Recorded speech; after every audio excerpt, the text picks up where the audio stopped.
Hello friends, welcome to బామ్మ corner. ఈ రోజు మన ఛానల్లో రెసిపీ వచ్చేసి బంగాళదుంప బఠానీ కర్రీ అండి. ఇది ఎంతో టేస్టీగా ఉంటుంది. రైస్లోకి, చపాతీలోకి, పూరీలోకి అన్నిట్లో కూడా చాలా బాగుంటుందండి.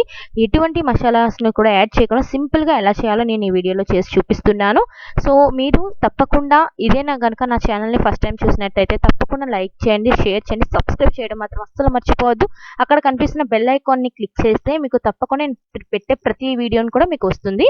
సో ఇప్పుడు రెసిపీ ఎలా చేయాలో చూద్దాం. ఇక్కడ నేను ఒక 4 బంగాళదుంపలను తీసుకున్నానండి. ఉడకపెట్టుకొని ఈ విధంగా ముక్కల్ని చేసుకున్నాను. తర్వాత ఒక ఉల్లిపాయని పీసెస్గా కట్ చేసుకొని 4 నుండి 5 పచ్చిమిరపకాయలను కూడా ఈ విధంగా కట్ చేసుకోవాలి. తర్వాత ఒక కప్పు గ్రీన్ పీస్ని తీసుకున్నానండి, పచ్చి బఠానీ. అలాగే తర్వాత చిన్న సైజు 5 టమాటాలని చిన్న ముక్కలు కట్ చేసుకోవాలి.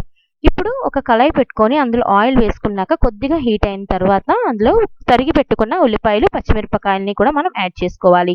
యాడ్ చేసుకొని ఒకసారి బాగా వాటిని దూరగా వేయించుకోవాలి. సో బాగా వేయించడానికి ఇక్కడ ఒక టిప్ ఉందండి. సాల్ట్ వేస్తే కనుక అది చక్కగా ఫ్రై అయిపోతాయి. సో ఇప్పుడు అవి ఫ్రై అయిన తర్వాత మనం అందులోని ఒక 1 టేబుల్ స్పూన్ అల్లం వెల్లుల్లి పేస్ట్ని యాడ్ చేసుకోవాలి. యాడ్ చేసుకొని అది పచ్చి వాసన పోయే వరకు మరి కొద్దిసేపు మనం దాన్ని ఫ్రై చేసుకోవాలి. ఈ విధంగా బాగా ఫ్రై చేసుకున్న తర్వాత అందులోని మనం తరిగి పెట్టుకున్న టొమాటోస్ని యాడ్ చేసుకోవాలండి. సో ఇప్పుడు టొమాటోస్ని కూడా యాడ్ చేసుకొని అవి కొద్దిగా బాగా స్మాష్ అయ్యేలాగా మనం కలుపుకోవాలి. ఇప్పుడు ఈ విధంగా కలుపుకున్న తర్వాత మనం అందులోకి టేస్ట్కి తగ్గినంత కారాన్ని యాడ్ చేసుకోవాలి. ఇది హోమ్ మేడ్ కారమే. సో కారాన్ని యాడ్ చేసుకున్న తర్వాత మన రుచికి సరిపడిన సాల్ట్ కూడా యాడ్ చేసుకోవాలి. ఇక్కడ నేను రాక్ సాల్ట్ వేస్తున్నానండి, అందుకే తక్కువగా వేశాను. సో రాక్ సాల్ట్ కాబట్టి ఇప్పుడు ఇవి అన్ని కలిసేలాగా మనం బాగా కలుపుకొని ఇప్పుడు పచ్చి బఠానీని కూడా యాడ్ చేసుకొని అలానే ఆలూని కూడా అంటే బంగాళదుంపను కూడా మనం ముక్కలు చేసి పెట్టుకున్నాం కదా. సో ఆ బంగాళదుంపను కూడా వేసేసి ఆ మసాలా అన్నది మొత్తం బాగా పట్టేలా, కారం ఉప్పు మొత్తం అంతటికి పట్టేలాగా మనం బాగా కలుపుకోవాలి. సో ఇక్కడ సిమ్లో పెట్టుకోవాలండి, ఫ్లేమ్ని సిమ్లో పెట్టుకొని బాగా కలుపుకోవాలి, లేకపోతే మాడిపోతుంది. సో ఇప్పుడు ఒకసారి బాగా మొత్తం కలుపుకోవాలి. ఇలా కలుపుకున్న తర్వాత సో చూసారు కదండి, ఎంత మీకు ఇక్కడే మనకి తినాలనిపిస్తుంది ఆ మసాలా అంతా పట్టిన తర్వాత. సో ఈ విధంగా మనం మసాలా అంతాన్ని కూడా చక్కగా యాడ్ చేసుకోవాలి, బాగా కలుపుకోవాలి. ఇప్పుడు ఇందులోకి మనకి తగినంత వాటర్ని ఇందులో యాడ్ చేసుకోవాలండి. మనకి అది మన కర్రీని బట్టి అనమాట, అంటే మనకి ఉన్న మెంబర్స్ని బట్టి ఇంట్లో మనం ఇందులో వాటర్ని యాడ్ చేసుకుంటాం. సో ఈ విధంగా నేను ఇక్కడ ఒక 1 గ్లాస్ వాటర్ని యాడ్ చేశానండి.